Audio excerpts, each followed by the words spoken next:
the crucifixion of Christ, the most iconic event in the Christian faith. For centuries, people believed that his body was wrapped in a linen cloth, the Shroud of Turin.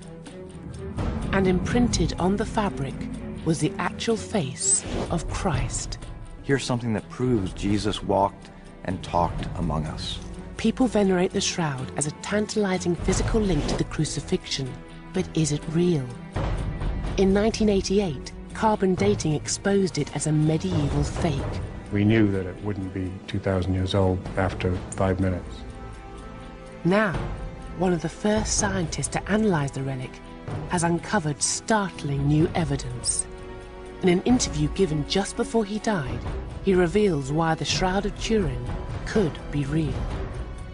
I think I can come very close to proving that it was used to bury the historic Jesus.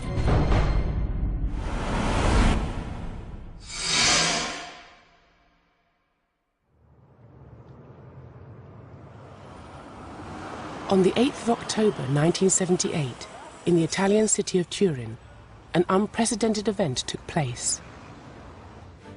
For the first time, the church allowed scientists to examine the Shroud of Turin, one of the most mysterious objects in the Western world.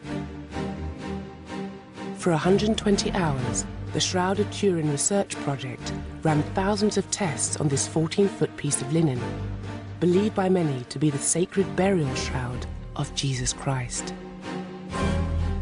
We opened up Pandora's box and created a whole new group of questions.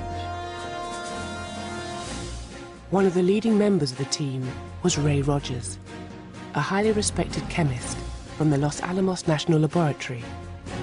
Rogers was a man of science, not God, but he was intrigued by the shroud.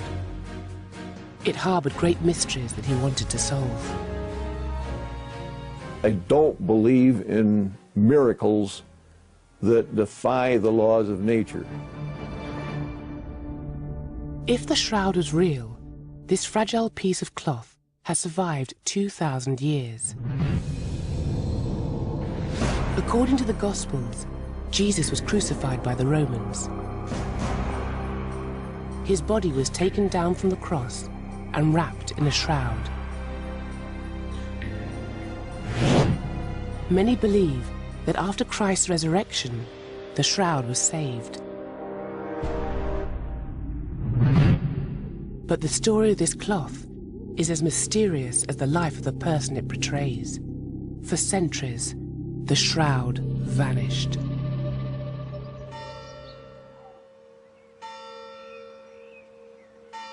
In the 14th century, a shroud appeared in the French town of Liry. People claimed it was Christ's.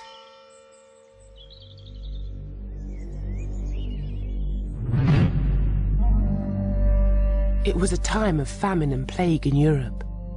Fear and superstition gave rise to a huge market in religious relics, many of them forgeries. Fragments of Christ's crown of thorns and slivers of wood from his cross were a focus for hopes and prayers. This is a time when people couldn't look to the government, they couldn't look to a vaccine, they couldn't look to the army, they couldn't look to anything to protect them except Jesus, except the saints, except these relics, bits of the true cross that, if you put them together, would probably make a redwood tree. There were many different shrouds, all claimed to be Christ's. But the most seductive was the shroud at Liry. It was amazingly detailed, with a faint image of a man, and it captured the imagination of all who saw it. There's an emotional attachment to the Shroud of Turin that very few other objects have, but the shroud is so powerful in the image that it bears and the significance of that image to so many people. But the shroud had its share of misfortune. Fire nearly destroyed it in 1532, and water stained the image. Nuns repaired the shroud and attached a protective backing cloth. In 1578, the shroud moved to its current resting place in northern Italy. For the next 4 centuries, it was kept in Turin and occasionally displayed to the faithful. But few outside Italy knew of the shroud or had seen the faint image of Christ.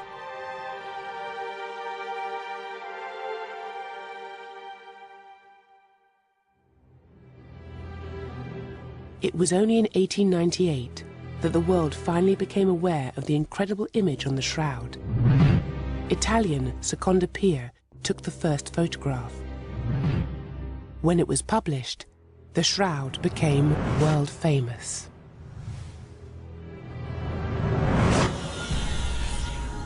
When Secondo Pia makes this photograph, he almost dropped the plate. It scared him because he said, "My God, I was looking into the face of the Lord." That's when he realized that the image on the cloth is a negative. The lights and darks are reversed from what we're used to seeing. For the first time, people could clearly see the body on the shroud as a positive image. The photograph displayed details that were invisible to the naked eye. It triggered an uproar. He's immediately accused of fraud, immediately accused of cheating, lying, and manipulating this. It's a fake. And it wasn't until 1931 when Giuseppe Henriet is allowed to photograph the shroud for the second time, gets the same results, of course. The world of science suddenly looks at the shroud and says, well, wait a minute, maybe we should look at this closer. Scientists couldn't get access to the sacred relic, but the photographs were now in the public domain. And as the 20th century progressed, new technology was set to reveal even more detailed images of the face in astonishing 3D.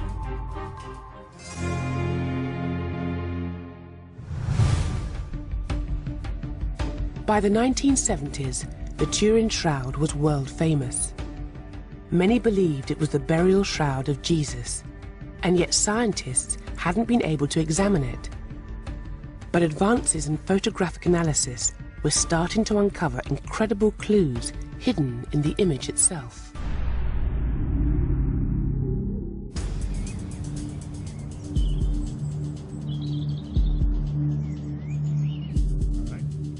One breakthrough was made using a remarkable new imaging device. The VP8 was originally designed to analyze aerial photographs. It converts the light and dark on a traditional two-dimensional image to create a brightness map displayed on a 3D grid. Scientists wondered if it could be used to shed new light on the shroud. Engineer Peter Schumacher helped develop the VP8. Nobody in our company had ever even heard of the Shroud of Turin, let alone seen pictures or wanted to look at image analysis of the Shroud of Turin.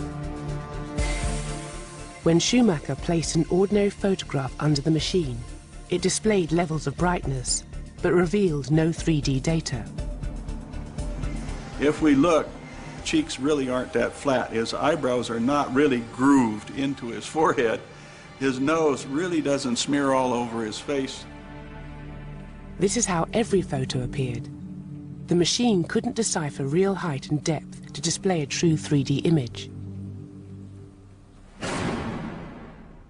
But when an image of the shroud was placed under the device, something remarkable happened. All of a sudden, we're seeing contrast that has something to do with height and depth, real distance. The nose has a prominence, the cheeks roll off, the hair has a shape to it and is rounded. The whole image has dimension to it. The results suggested that the shroud image could have been created by a real human body. The shroud is a very unique image, the only one of its kind in the whole world. Nothing else like it. Three-dimensional relief, the front and the back of a whole human being. Only one in the world. No other, nowhere, no how, no way. I don't know any way to make it. I've never heard of a way to make it. Just the Shroud of Turin.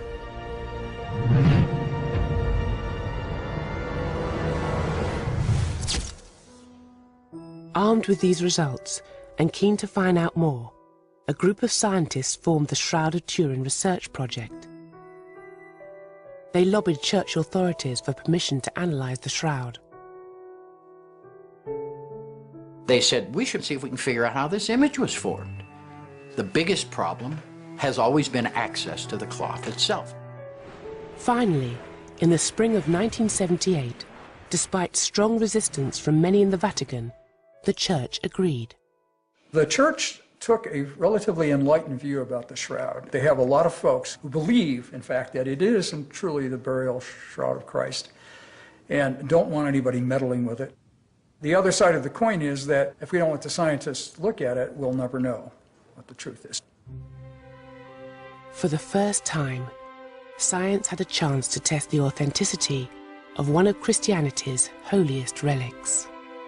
It was a very solemn and moving moment. I have to confess that I was taken with it for a few minutes until I got my wits about me and realized that we had to get down to business. The scientists were not allowed to mark, cut, or damage the shroud in any way. All these tests had to be non-destructive. Most of the local folks really didn't like us messing around with this holy object.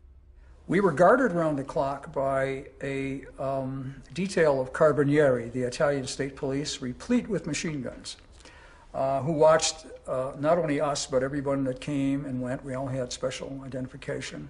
Apparently there had been some threats during that time period, and they weren't taking any chances. The team's main goal was to discover how the image got on the shroud. Was it made with paint or another way? They had only 5 days to conduct their tests and worked round the clock. Barry Schwartz was a photographer on the team. There were spectral analyses done. Sam Pellicore had a spectrophotometer with him that he was using. There were a mosaic of photographs made. It was photographed with ultraviolet fluorescence photography. It was X-rayed using X-ray fluorescence and reflectance imaging. One of the leading scientists involved was Ray Rogers, an acclaimed chemist who led thermochemical research at Los Alamos, where the atomic bomb was developed. The cloth was composed of linen thread, finely woven in a herringbone pattern. Rogers was particularly interested in the areas damaged by the fire in 1532. My primary field is thermochemistry. I look at the effects of heat on materials. And here were these scorches on this cloth. I was asked, can I determine whether or not it was painted? There wasn't any painting material there of any kind. And even more important than that to me was that they dumped water on it to put out the fire. Nothing in the image moved with the water. You know, it's rather staggering because at one fell swoop that pretty much eliminates almost everything that could have been used to paint the image. One of the major components of linen is cellulose. And what we see on the surface of that darkness that gives rise to the image is in fact degraded cellulose. It's not a pigment. Next, the scientists looked at areas where the image displayed bleeding wounds and made a stunning discovery. The chemical signature of real blood. The team had discovered a powerful connection to the crucifixion.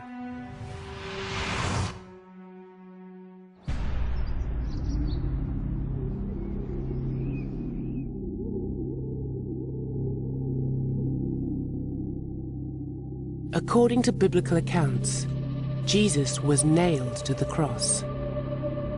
As he bled, red blood cell walls would have ruptured, releasing hemoglobin, the blood component which transfers oxygen around the body. When hemoglobin breaks down,